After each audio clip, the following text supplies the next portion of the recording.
Hey everyone, I'm the Recap Master.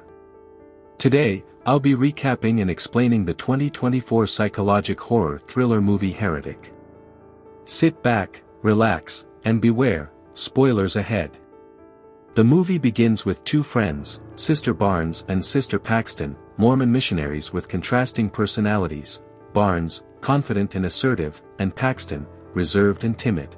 Sitting before a serene mountain backdrop, they engage in a candid conversation about sexuality and pornography, their words laced with curiosity and subtle discomfort. Their mission takes them to the isolated home of a reclusive Englishman, Mr. Reed. As rain pours down, Reed offers them shelter, but the pair hesitates, uneasy about being alone with him. Sensing their reluctance, Reed reassures them, they're not alone. His wife, he says, is in the back of the house, preparing a blueberry pie. Barnes remains skeptical, but they step inside. As they settle in, the conversation turns to religion.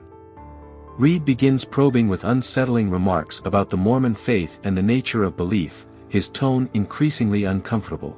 After a prolonged exchange, the girls insist on meeting Reed's wife. He agrees and steps out to fetch her. As soon as he leaves the room, Barnes notices something odd. The smell of blueberry pie isn't coming from the kitchen. It's coming from a candle. Reed returns and asks the girls to follow him to meet his wife. Growing more suspicious, Barnes fakes a phone call, using it as an excuse to delay. With that alibi, they attempt to leave, only to realize the front door is locked. Panic sets in as they try to call their church group for help, only to find they have no network. Desperate, the girls decide to confront Reed and ask him to unlock the door. They step into his study, nervously explaining that they need to return to the church, lying that they received a call to report back. Reed listens calmly but exposes their lie, revealing that his house is lined with metal walls, which block all signals. When they insist he open the front door, Reed casually informs them that it's impossible, the deadbolts are on a timer and won't unlock until tomorrow morning. Reed offers the girls a choice: they can leave through one of the back doors. Now terrified for their lives, Barnes cautiously approaches the first door. She opens it slowly, only to slam it shut moments later, her face pale with fear. They turn to the second door, hoping for an escape, but it reveals a dark staircase leading to a basement.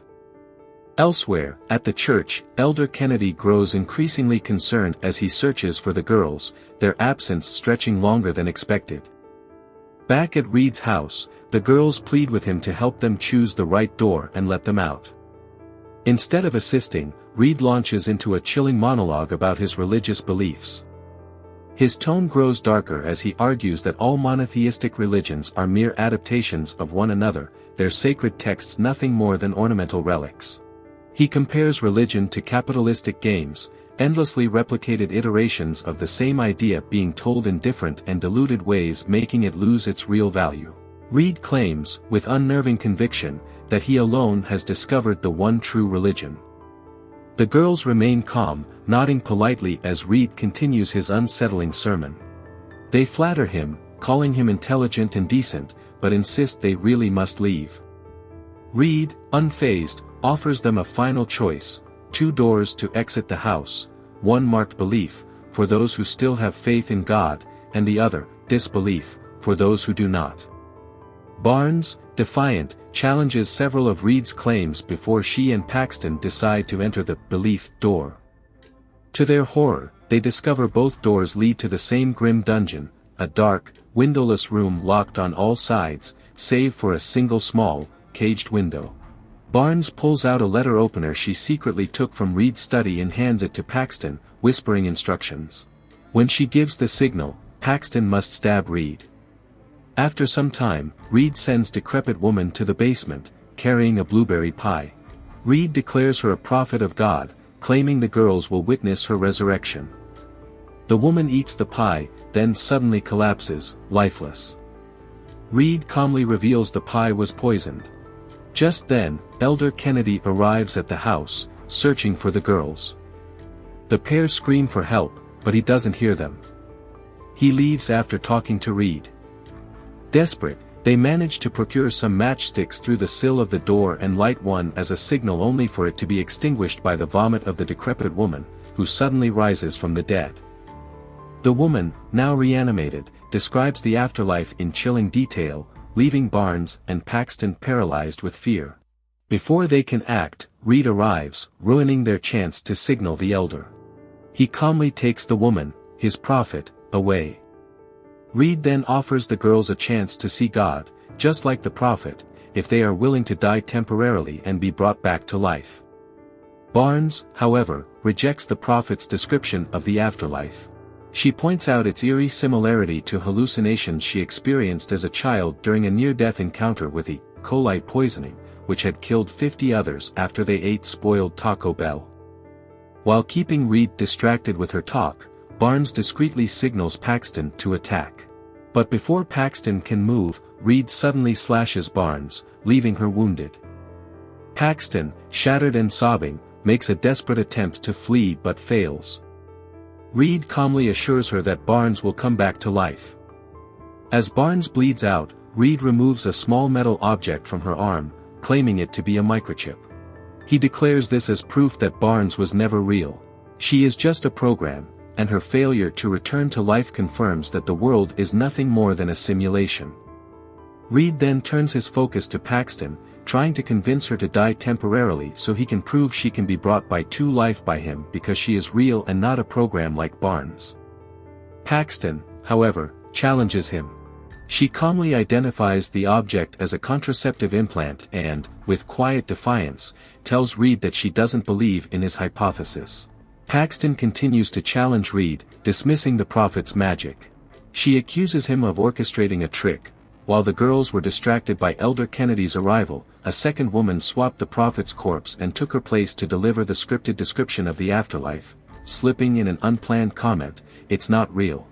She argues that Reed's killing of Barnes and his desperate attempt to convince her of a simulated reality were nothing more than improvisations to cover up his plan falling apart. Reed challenges Paxton to prove her theory by finding the entrance used for the swap. Determined, she searches and discovers an underground chute. Convinced she's right, she decides to go in and test her theory. Reed warns her not to enter unless she's ready to witness the one true religion. Ignoring him, Paxton descends the chute. Inside, she stumbles upon the lifeless body of the prophet. Horrified, she looks up to see Reed standing above, his expression cold as he seals the entrance, locking her inside. Desperately searching for a way out, Paxton stumbles upon a locked room secured with Barnes' bike lock. Realizing she still has the key, she opens it. To her horror, the room is filled with emaciated women trapped in cages, their gaunt faces staring back at her in silence. Just then, Reed appears through another entrance, asking Paxton if she's figured it out yet. Paxton, resolute, responds that she has. She describes the entire twisted process through which Reed has carried out his scheme. She then adds that she's in the room not because she figured it out, but because Reed wanted her there. She realizes his one true religion is not faith, but control. Reed smiles, confirming her suspicion. He explains that religion is merely a system of control, where the elders dictate everything their followers believe and do, down to the smallest detail. He reveals that he has done the same with these women, manipulating and controlling every aspect of their existence. As Reed continues to elaborate on his twisted philosophy, Paxton seizes the moment. She stabs him with the letter opener and runs. However, she is unable to find an escape and, in desperation, returns to the basement. There, Reed catches up to her and stabs her in return. As they both bleed out on the cold floor, Paxton begins to pray. Paxton looks at Reed and tells him that prayer isn't meant to produce material gains. Instead, it's an act of kindness and love, for the person you're praying for.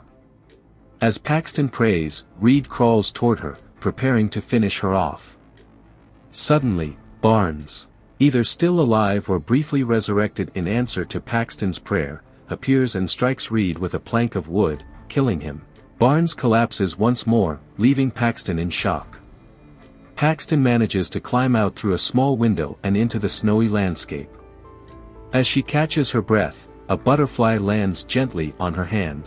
Earlier, she had expressed a wish to be reincarnated as a butterfly that would appear to her loved ones. The butterfly lingers for a moment before vanishing suddenly, leaving Paxton injured, alone, and confused. The final scene, set against the cold, desolate snow, remains intentionally ambiguous, open to multiple interpretations by the viewers. Thank you for watching this video. If you found it entertaining, don't forget to like, share and comment. Your support means the world to me. For more such videos, please subscribe and hit the bell icon. Until next time, take care and I'll see you in the next video.